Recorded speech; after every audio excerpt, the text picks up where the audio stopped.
Is that the motor for the car back there? Yeah, I was working on it today, so I'm going to Ooh, start that content soon. I'm just going to take a break from motorcycles for a second and work on this Yeah. because I've been I know. wanting to do it for 15 years. So, Well, it looks like it's in good shape. I mean, what kind of car is it? so it's a 70 Chevelle, Oh, okay. and that is an '05 Chevy truck 5.3 motor. So it's going to be fuel injected, and I'm going to slap a turbo on it. Oh, dude, 500, that's 500 badass. horse. That's what I'm shooting for. All right, guys, welcome back to episode number 4 of the Broken Moto Show. And this show is all about myself, Matt, and Cody, and we answer tech questions that you guys submit. Cody, why don't you tell them the rules and the email? All right. The list of rules are that it has to have in the email or the video or the picture included some information. Okay. We try to nail these questions out. Answering questions through email is not the best route, but it's a helpful route. So to make it more helpful, we need stuff like the year, the make, the model. Mileage is very helpful. What was the last thing you worked on? What are the things that you've replaced? As much information as possible helps us out. It gives us something to chew on. We can kind of go back and forth through the notes that you provide. Videos are really cool. We can share them on here. We found that if you do make a video and you put it on YouTube, make sure that in the details or when you're actually uploading it, that we are able to download that video. It makes it a little bit easier for us. We've noticed that it's kind of a struggle to get that content onto here, but that's what it is. The email for this whole establishment is askbrokenmoto@gmail.com. That's how you get a hold of us. So anything else we need to add, Matt? Yeah, a couple of announcements, all right? Number 1, happy birthday, dude. It's Cody's birthday today, and look where he is. Yeah. That's hardcore. Thanks, man. I appreciate it. All right. And then also in the last episode, I felt like I gave Noob a hard time. Yeah. And I want to share a story so you can laugh at me, and then we'll level things out. Okay. I actually have one I can share too. Oh, okay, great. Yeah. And I think we were laughing because I said Biff, and then you started giggling. Oh, that's exactly why we were laughing. Yeah, I think we were just laughing at the word Biff, not because Noob fell. Okay. I mean, correct. Hey. Absolutely. All right. So we got time for a story? Yeah, let's do it. All right. So I have an 01 KX250.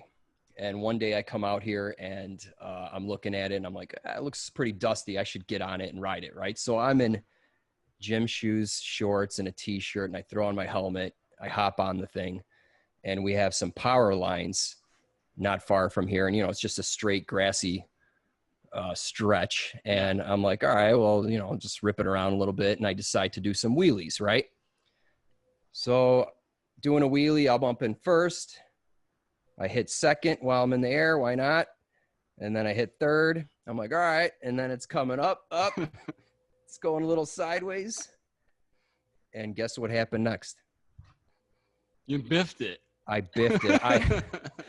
I looped it out, dude. I was probably going 25, maybe more. Dang. And I couldn't find the back brake pedal, my footing. And I just had to let go, right? The ground was so dry and hard, and I slid on my ass and my elbow. And, dude, I had a road rash spot like this big, and it – man.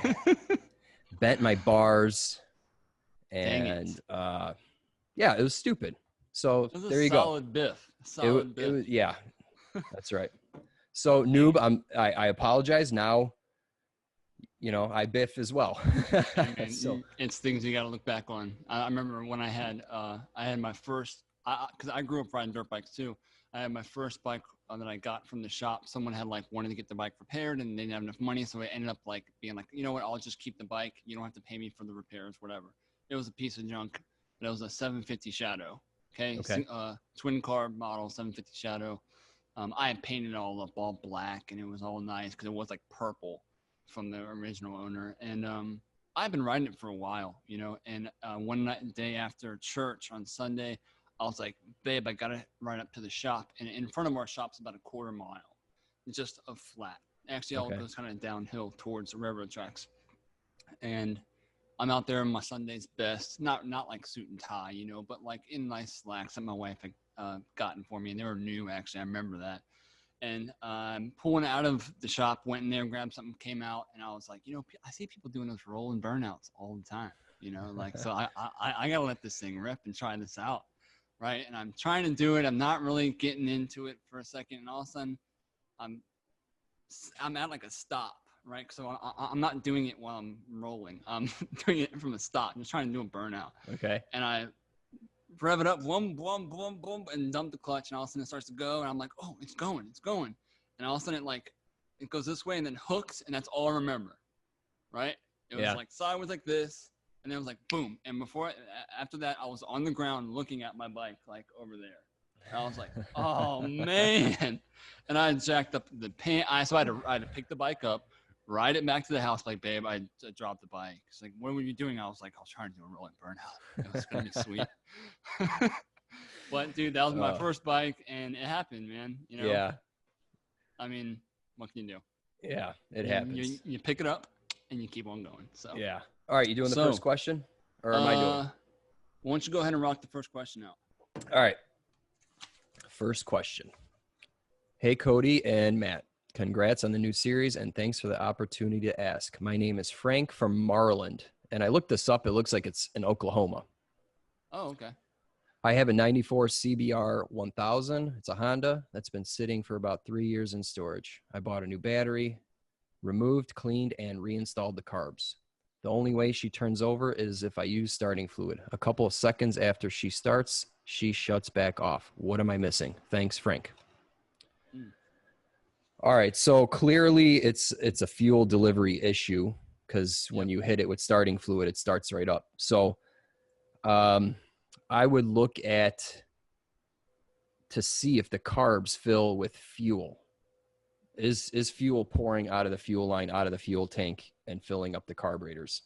Now, he mentions that, I mean, it doesn't say choke or no choke, but I would think that, you know, the choke passages are pretty large, so it should run on choke, but he didn't even state that. So if it's getting fuel, then I have some bad news. Those carbs got to come off, and you probably missed cleaning the most important part, which is the pilot jets, and actually removing the physical fuel screws and cleaning that passage really well. Exactly. To get it to run. Exactly. Yeah, that's what I found is the number one thing people miss the most is that passage, or they don't take those out. They won't take the choke assemblies out, or the enricher, or the plungers out. They'll take the bowls off, take all the jets out, blow through them, maybe blow through the body, but they don't take the mixture screws out or the plungers. And they're leaving a whole system right there that's not being activated. Right.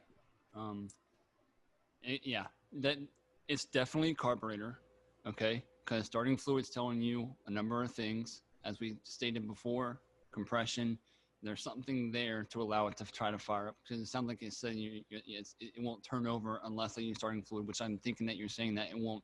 It's trying to start. Like, it's turning over is not the issue. It's trying to start, and it does start with starting fluid, and then that tells you, you know, that it's probably not valve timing. It's probably not spark. It's probably not compression.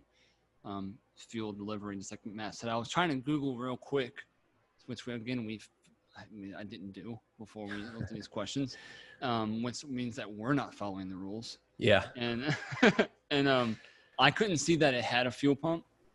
Some of those do have external. I would want to say that the 1000 is not just gravity fed, but it's likely could also be vacuum operated.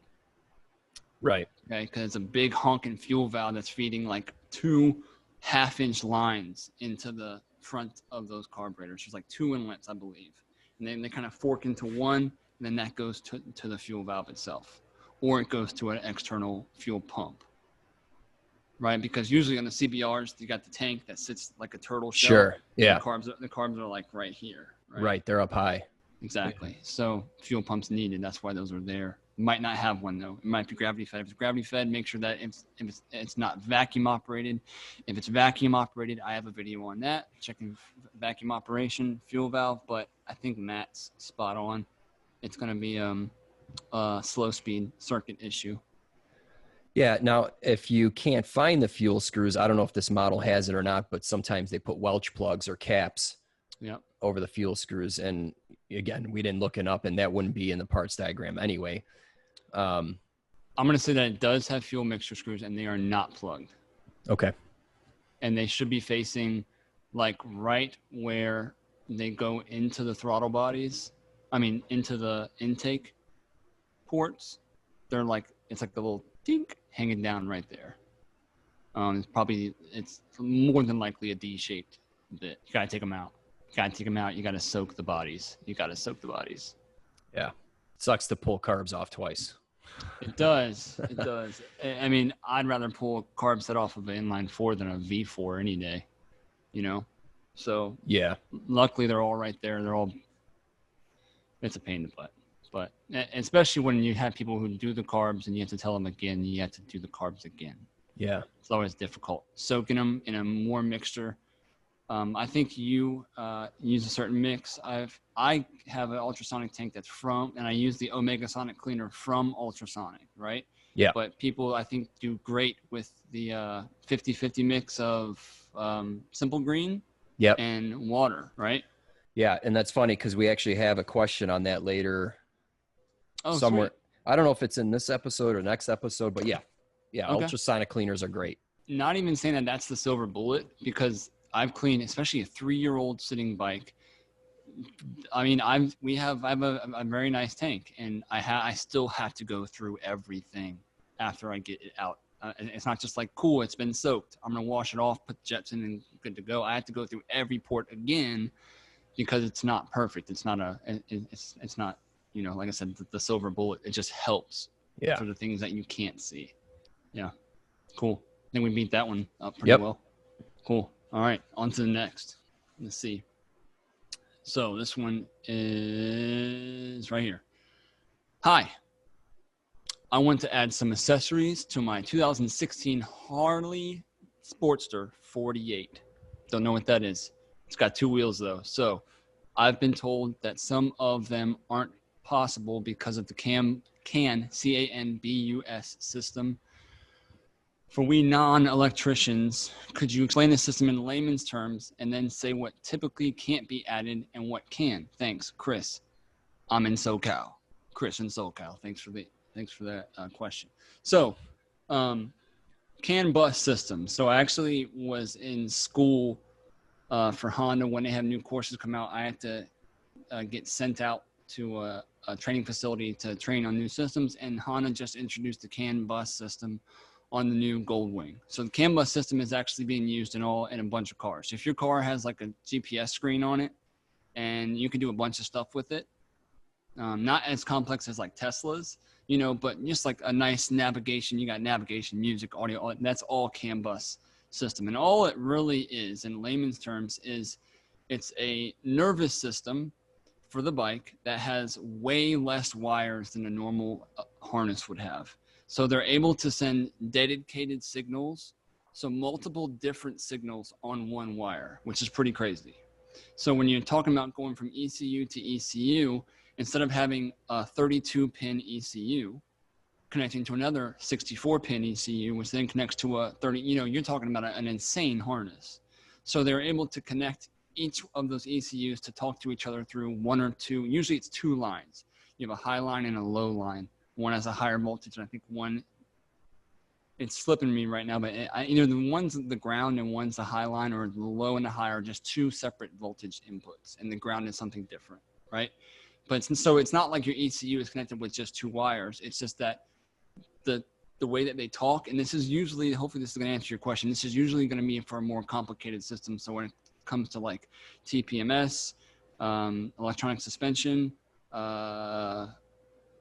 airbag models, ABS, those big module type systems, the CAN bus is going to be used. It's not necessarily being used for like your turn signals or your brake lights, because it's not as dedicated of a system that needs certain input signals to say, hey, lock the rear brake up, or don't lock the rear brake up, or whatever, you know what I mean?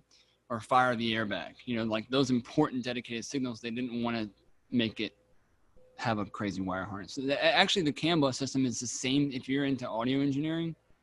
So like on mixing boards, same thing. So like post fader, pre fader, if you know what I'm talking about, like they have dedicated lines to where you can change frequency and EQ and all this stuff. Those are dedicated lines that you can adjust. So it's the same type of deal.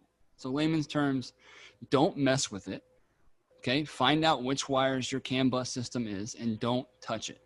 It's not meant to be messed with. It's not meant to be cut, re-spliced, and reused.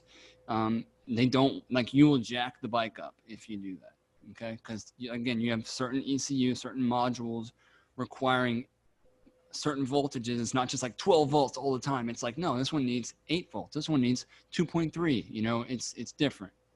So find out which wires are those. Get a wiring schematic, and then figure out what your system looks like. If you have that new of a bike, it's likely going to be some type of online system, like manual wise. See if you can buy a manual from them. Find out what the CAN bus wires are. Ask the technicians if you can at the shop. Hondas, I believe they have a white wire and a red wire, high and low. Don't mess with it. I haven't messed with it. We haven't tried to mess with it. We don't want to mess with it. It's just a system that they're designing so A, people can stop dicking their bikes up, and B, it makes it a lot easier to diagnose when it comes to saying that module is bad, that module is bad, versus saying there's something in the harness that's bad. You know what I mean? The CAN bus is just a more dedicated system. So, dude, that's it. I just vomited. Yeah. CAN bus. Yeah, I mean, I don't have any experience with CAN bus, and I did have like a newer Harley in here to put in some big bars on it, and I had to de-pin a bunch of connectors so I could fish the new wires in. I believe the CAN bus was running up to the bars for like the cruise control and other stuff. So that's my experience with it. De-pinning a connector and putting it back. Just that's it. Right. So just don't splice into it. Yeah. Yeah. Now that makes total sense if it was to the cruise control. That's one of those systems. Yeah. That's it. Boom. All right. Bombs dropped. All right. Next Question 3. Yeah. Rock it out. All right. Hello. My name is Robert. I have an 83 Honda Sabre 750. After I go for a drive and get it to operating temp and then park the bike, when I go to restart it, after it's been sitting for 30 minutes, it just cranks and won't start unless I hold it wide open while cranking. After 20 cranks, wide open throttle, it'll fire. Ugh. I'm going to have to guess. You need to install a hot start. I'm guessing that it's flooding somehow. There's excess fuel and you're holding it wide open to introduce air and get it to start. Or maybe there's not enough fuel and you're holding it wide open and you're getting fuel and air and it's starting. I don't know either scenario, but it sounds like it's a fueling issue maybe, unless you're going to go ignition, Cody. I'm gonna take this on a different level. Go for it. I like the fuel idea because that's what I would want to go to first, is thinking that's rich, right?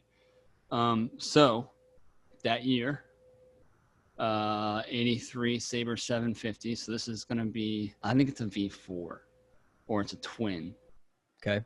Can you Google it real quick?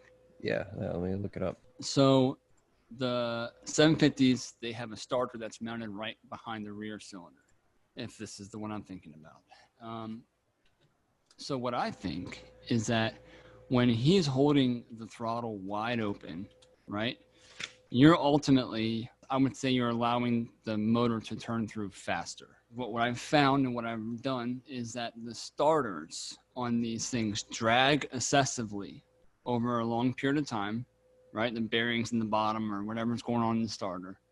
Likely you won't be able to find a brand new one from Honda. It's going to be aftermarket and it probably won't fit until you make it fit. Just FYI. But you're going to, when you go to start the bike up with the starter's taking so much because of the resistance that's built up inside the starter that it's robbing from the, you said it, Matt, the ignition. And it's robbing power from the coils. When you're holding it open, you're allowing it to spin through a little bit faster, which is kind of like making up for the lack of spark when you're turning it over because the starter is dragging so excessively. I found that on that specific bike. Did you ever find out what kind of motor Yeah, it so is? it's a V4. V4, yeah. So I found out on that type of motor, or that setup, when that's taking place, that's what it was. It was the starter dragging and then robbing power from the coil. So when you say dragging, you mean like a slow crank? yes, Okay. on starters, the very end, like the head of it, where there's like the little brass bearing or the bushing, Okay. the very bottom, those wear out, and then it's spinning is causing it to like have a high resistance, Right.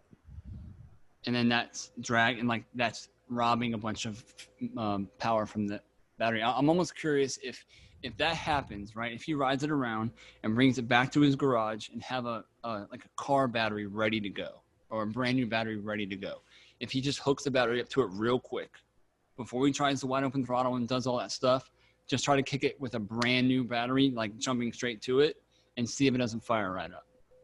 It's funny you mentioned that because this car back here, this Chevelle, used to have a big old school starter, and this thing has headers on it. So you'd go drive it around, and the headers would heat soak the starter, increase the resistance, and then you go to fill up gas or whatever. You get in, it's like whoa, whoa, whoa. I'm like, And like wait for it to cool down, and then it'll be fine. well, what I did is I asked the gas attendant guy, I'm like, hey, you got a gallon of water? And I literally just dumped a gallon of water on the starter to cool it, because what was I going to do? And it was hilarious because there was a guy on a bike, on a motorcycle. He's like, hey, dude, none of that water is making it in. And I'm like, he thought I was filling up the radiator or something. I'm like, yeah, I know, dude. I'm just cooling off my starter here. But it worked. But it worked, you know? So yeah. That's awesome. And then later after that, I went to my parents' house for dinner or whatever, and same thing happened.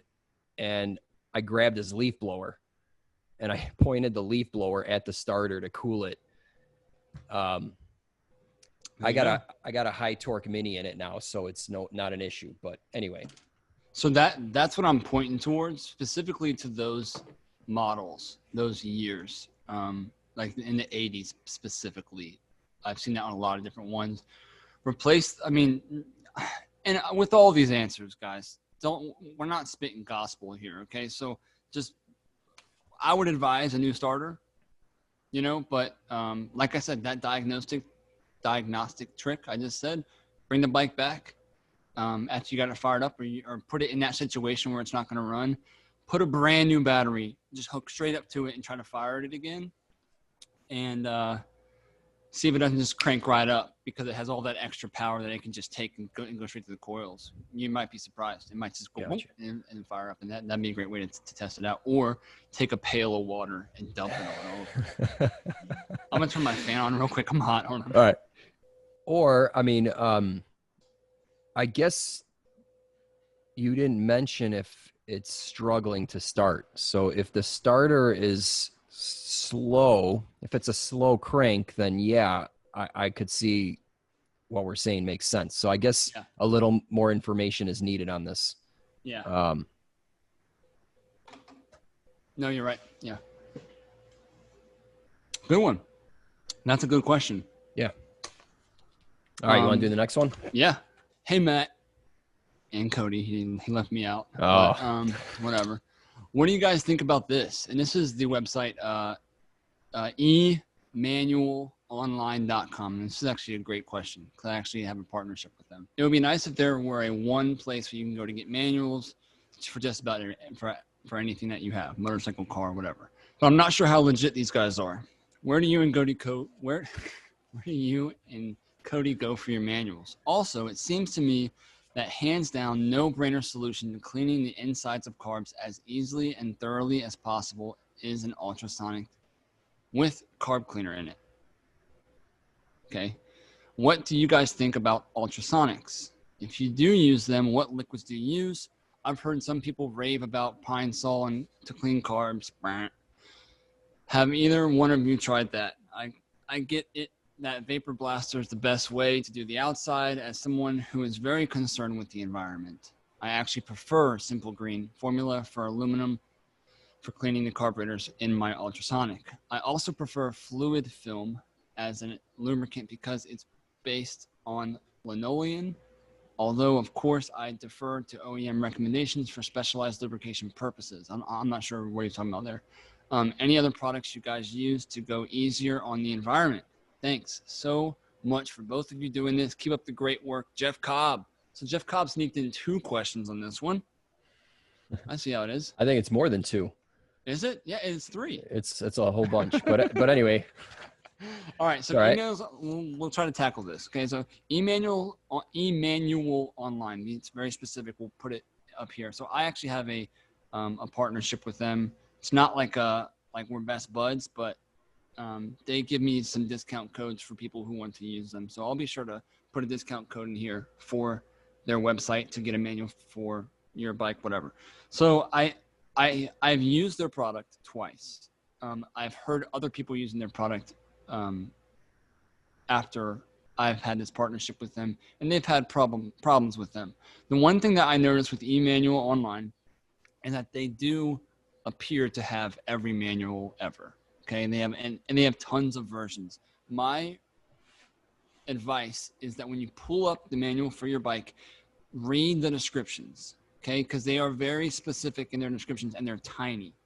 Right, and it's like a flaw that I've found with them, that they have descriptions and they're different. They may look the same. You may start reading and the first 2 lines are similar to other descriptions you've read. Keep reading because it's going to get more specific to say this is a like climber's manual version of this manual or whatever. So it's very specific. So read that and read all the different versions. They'll have like a $3 one and a $17 one. And I wish it was better. I wish it was cleaner. I wish it was just bulletproof, but it's not.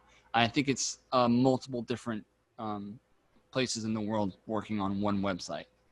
But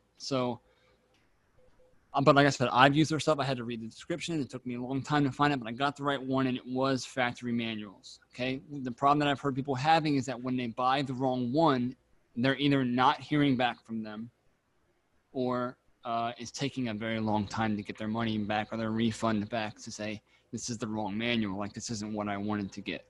That's one of the cons that I found. I didn't have that problem because I read the description and I ordered my manual. I liked it and I paid for it. I didn't get it for free. I bought 2 manuals from them. So I think it's a great website. Just do your homework on each one. Okay. I wish they had pictures that show you what the pages look like, but they don't. So moving on to the second part. What do you have to say about this? Well, yeah, let me add to the service manual thing, because I know you work for a dealer, so you're taking care of with the manuals. I have every Honda manual that Honda ever had for a bike that came out in the U.S. at the shop. Yeah. So I have the opposite problem. No one gives me manuals, so I got to look for them, buy them, whatever. So boom, you're in target market. Well, yeah, first of all, emmanuelonline.com, I think they've reached out to me numerous times to work with them and, try it out and offer discount codes and whatnot. I just haven't got around to it because I got other stuff going on. So I just haven't got to it. But I have a good blog post on my website on how to find free service manuals. So it's basically how to search for free ones that people post. Okay. So definitely check out that. We'll put it in the description below. Yep. In the video description. Yep. So, but you're not going to find everything. Okay. And so the next thing I do is I go to tradebit.com, and they are for purchase. They're up $10 to $30 depending on what you need. Most of them are around $15, but I use them all the time, and they're factory manuals, 300 pages or whatever. And it's been perfect. I never had an issue with them. So that's those hard copy, or is it all? It's PDFs. Okay. And some of these PDFs are searchable, some are not. It just really depends on, whatever. That's a bummer when it's not searchable. Yeah. That's like my biggest thing I don't like about online manuals, when you can't search them. Yeah. And I always try to get the factory manuals. Some climber manuals are really good, and some of them are really horrible. Like some of them are very descriptive. I've had ones where like take off oil pan, put oil pan back on. That was literally 2 sentences of how to do that. And it was like, dude, you kind of missed a few steps. Right. Give me a torque spec or something. No, I mean, it was just terrible. So yeah, for sure. I think that's it I have on service manuals. That's how I get by. You can also hit up, if it's motorcycle specific, reach out to your local dealership, because they can order you manuals.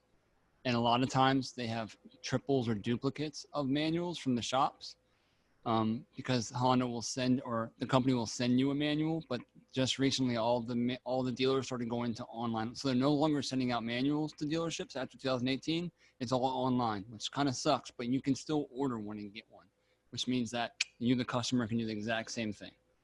But you're going to spend about $50, but it's a factory manual. It's the one that I would use to work on your bike. Also seems so the cleaning the carbs out thoroughly, ultrasonic carb cleaner. So I have an ultrasonic tank from Omega, or it's from Ultrasonic. So it's a brand Ultrasonic, and Omega Sonics is I don't know how it's like a partnership, I guess, or it's like Ultrasonic owns Omega Sonic, and it's the cleaner that they use. So I will post in the description. I don't have like a spare bottle near me of what it is, and I just use their brand stuff. It's the best stuff that I've found. I haven't had to go and do a bunch of tests because it works so good. And why am I going to spend more money on it? Like Matt's got the same deal. He's got a great cleaner. Which one do you use? So I bought a Sharper Tech ultrasonic cleaner used on eBay for like $100. It's a gallon and a half. It's not very big. Maybe 2 carbs, a bank of 2 carbs will fit in there, but certainly not a bank of 4. Maybe if I do one of these, but I want a bigger tank for sure, but I just haven't got around to it. My list is pretty long of what I need. But they have this 1220 carburetor cleaner and degreaser. I bought a half gallon 5 years ago. And you can see I'm running low. So you dilute 4 to 8 ounces of this per gallon. And wow, yeah. I mean, how much? Pretty concentrated, yeah. So your solution, how much do you have to? So I have a 7.75 gallon tank or something like that. Wow. So, a bank of 4 will fit in there, no problem, right? You just dunk absolutely. It right in. That's awesome. I can probably stack 2 banks of 4, and then it's pretty big. Nice. So there's a measurement, right? But I don't know the measurement. Well, more than 4 to 8 ounces per gallon. It's definitely way more water. And like, so what I do is on the bottom, I use like what I was taught at the shop is the bottom level of the thing. I do about an inch, and then I all the way to the top with water. So an inch of solution all the way to the top. So I think it's like 10 to 1 or something like that. It's some high number. Okay. I actually have the manual for it. I'll probably put a little description, but it's a high amount because it's super concentrated. And I've had that ever since I bought it. I've never changed the solution. It's still clear and blue. I've cleaned maybe 6 or 7 carbs through it. So. Oh, wow. But the Pine Sol stuff is junk. So I did a video on Pine Sol just because. Yeah. You know what it did a good job of? Degreasing the outside. That's it. I mean, it's not. I just did a video on it to do a video on it. I used it that one time and I haven't looked back because I got this solution, which works great. And you really need heat. Yes. Heat is key to cleaning stuff. To any of the cleaners. Yeah, you know? Exactly. So I feel like all of them would be nice if you had heat with them. Yeah. And it smells good. But he's saying ultrasonic with carb cleaner. So is he talking like a straight up solvent? I don't know. I don't think you want to do that.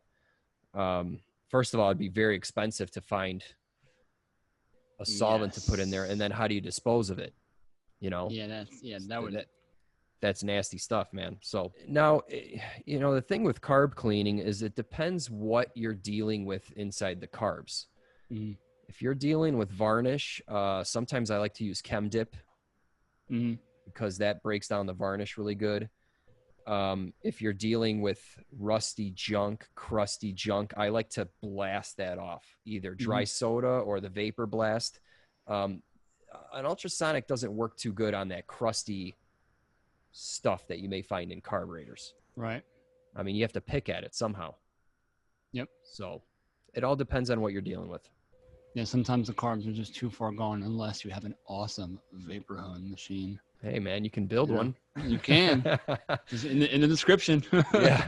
Check Wood, it out. Harbor Freight, whatever you want.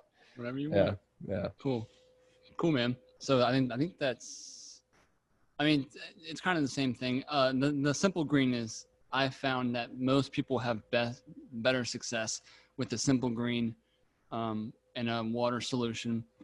The one takeaway that is a great point from Matt, which is the heat aspect of it, to kind of get it in a big pot.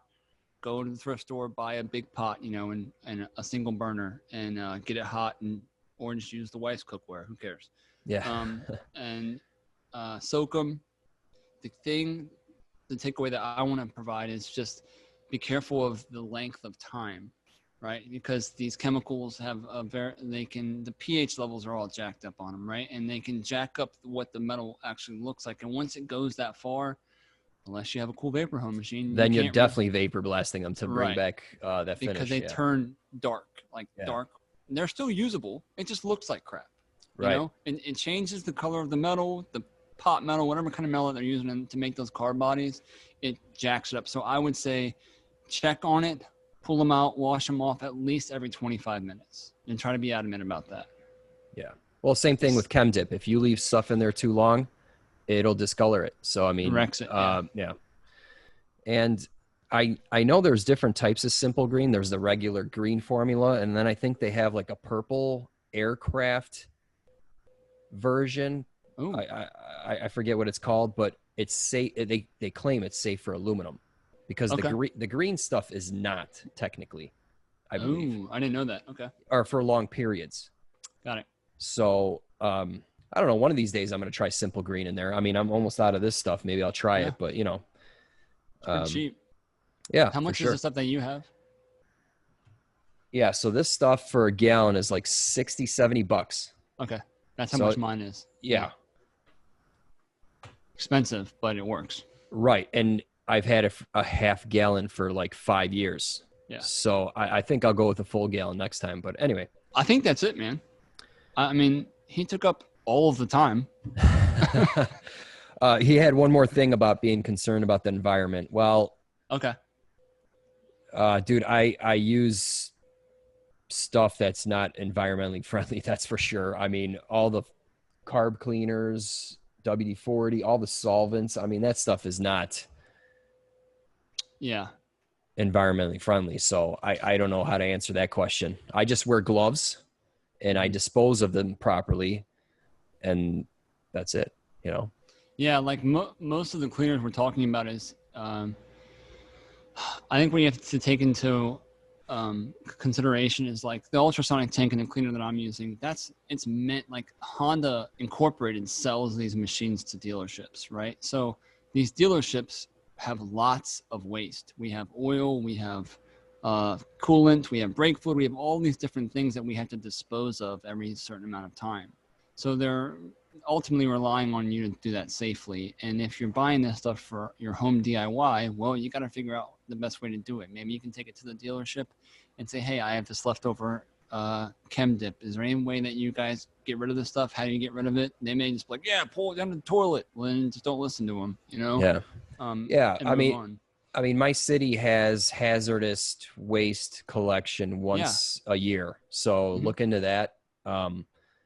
I mean, I think he's looking for products to use, but I honestly can't recommend any. I don't know of any, right? So yeah, it's a dirty business. Yeah. The vapor blaster is environmentally friendly because it's just water and media. Hey-o. So I mean, there you go. But yeah. All right, guys. So I think that's all the time we have. Try to answer as many as we can. Again, Matt, what was that email?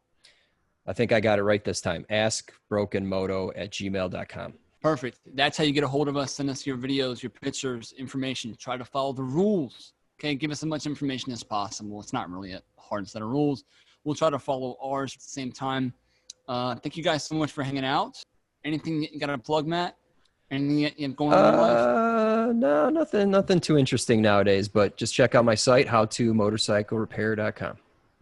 Cool. Yeah, mine as well. The Motorcycle MD. You can follow me on Instagram /The Motorcycle MD. You can check me out there. I try to post stuff daily of me working in the shop and whatnot. But until then, we'll see you guys next time. All right. See ya. Thanks, guys. Later.